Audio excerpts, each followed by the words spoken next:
Talley Hobby, and I was one of the Norfolk 17 students who integrated the schools in Norfolk, Virginia in February of 1959. According to the Brown versus Board of Education decision, a landmark U.S. Supreme Court decision was in 1954.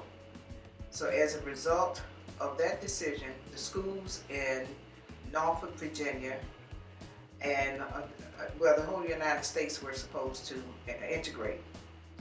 And so according to that law, Virginia stalled and did not integrate the schools promptly as they should have. It took from 1954 to 1959 for the schools to be integrated.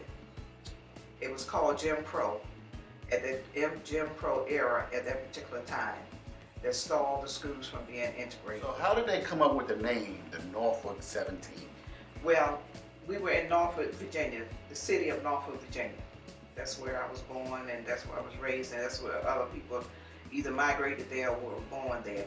So the schools in Norfolk, Virginia were integrated due to the NAACP going forward to integrate the schools in a landmark decision of Brown versus Board of Education, with Thurgood Marshall was the lead attorney at that time. Significance was that, well, some of us had to attend schools alone, as myself, basically from middle school through high school until I got to about the 10th grade, going to the 11th, then another student. When you say alone, what do you mean by alone? Well, I was the only black student. Okay, I was the only, at that time we were called colored children, and later on we are called Afro-Americans and black. So I was the only black student at Northside Middle School at that particular time who integrated the school. That was a little, that was challenging to you. Well, one thing was challenging with pennies being thrown in the study hall, ducking and dodging pennies. That was challenging. And being called names, everything except a child of God, that was another challenge. Let's see what else. Just a hostile environment, being in a hostile environment.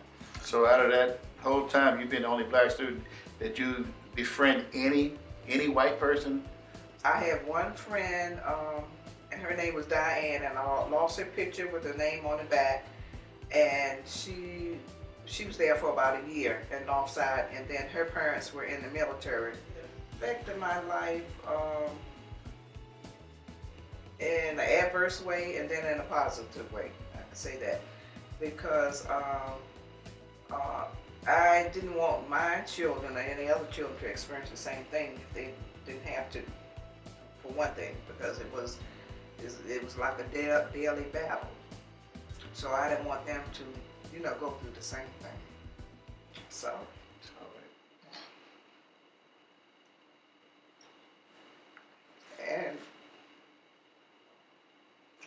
And when I speak to children about my experience, especially our children who don't value education,